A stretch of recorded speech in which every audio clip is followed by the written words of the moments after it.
Welcome to the flowerschool.com video library.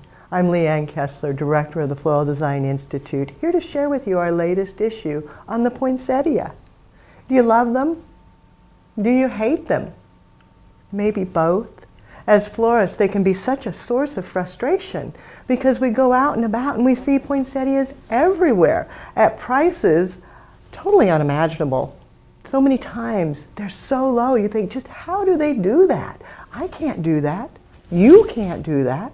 How do they do that? You don't have to. Never try to fight on a price point. If they sell theirs at a low price, God bless them. Let them sell them at a low price. And today I'll show you how you can sell yours at a much more manageable price so that you can sell them profitably and still make that sale because the customer will love you. So you can dazzle them with your creativity and still achieve the price point you need when you're selling a poinsettia. The first step in selling a poinsettia is to change the rules. Get rid of anything that's identifiable. The sleeves, you don't want that. That looks like something they can get anywhere. Then remember, size matters. Yes, bigger is better. And no, you can't sell the largest poinsettias that you see at the big box stores. Isn't it amazing? Those great big huge ones that you can find for sometimes just $25 or something. And you just go, oh my, I can't do that. You don't need to. You just need a beautiful poinsettia. And then think big. A big basket, something very tall. Think branches, huge, long, tall branches. Think about a windstorm. Maybe there's some kind of laying around in your neighborhood. So you can often find bare branches without really any expense. So then your cost is a lovely poinsettia, a very big basket, and maybe you have to buy branches or maybe you can find them. To begin, just set your poinsettia aside.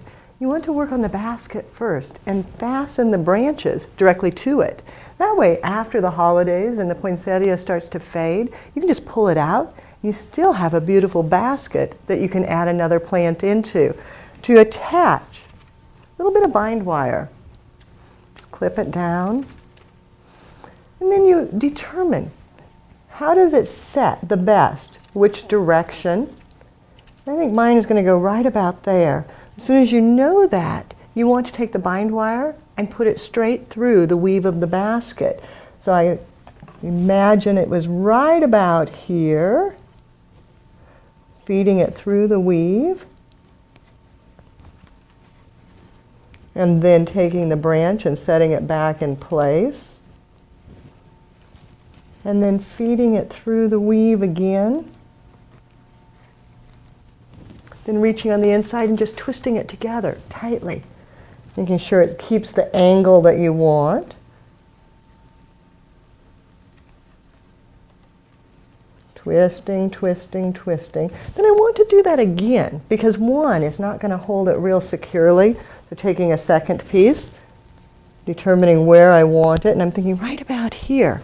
Now I can see from the front and through, finding a perfect little hole to feed through, and then bringing it back around.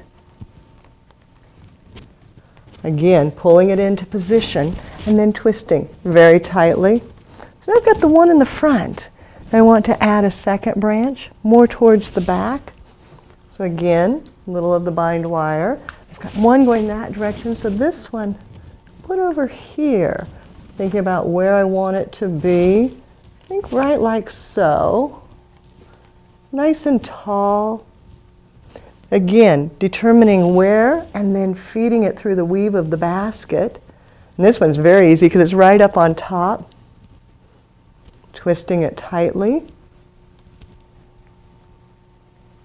And then cutting the end. I don't want that to show it because it's on the outside. Then I want to add one back here too to make sure that it's going to stay in place. So once again, just feeding through the weave, back around, and then twisting it tautly together. Before you place your poinsettia, You may want to prune out a few of the branches. Anything that's crossing or that might poke it too much, anything that's not going to really enhance the finished piece, just clip it out. Then we did big and tall to make sure that it was very showy, because size does matter. But our plant, it's short, so we need to put a false bottom in. Just stacking styrofoam.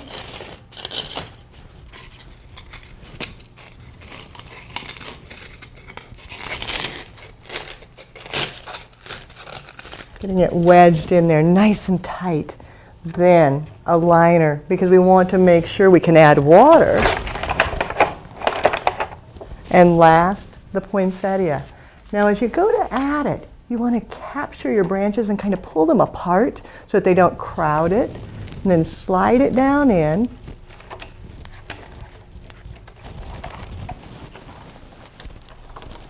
Pulling it apart. Lost one leaf there. There we go. Then positioning your flowers around the branches until everything just nestles right the way you want it. It looks beautiful just as it is, but at the holidays, nothing is done until it's overdone. So I've chosen a few little gold ornaments that we can just add directly to the branches. Let them give a little bright sparkle.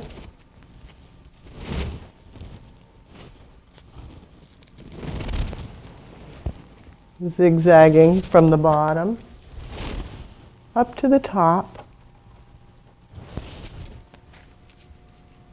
Adding a little bit of Christmas whimsy to the design.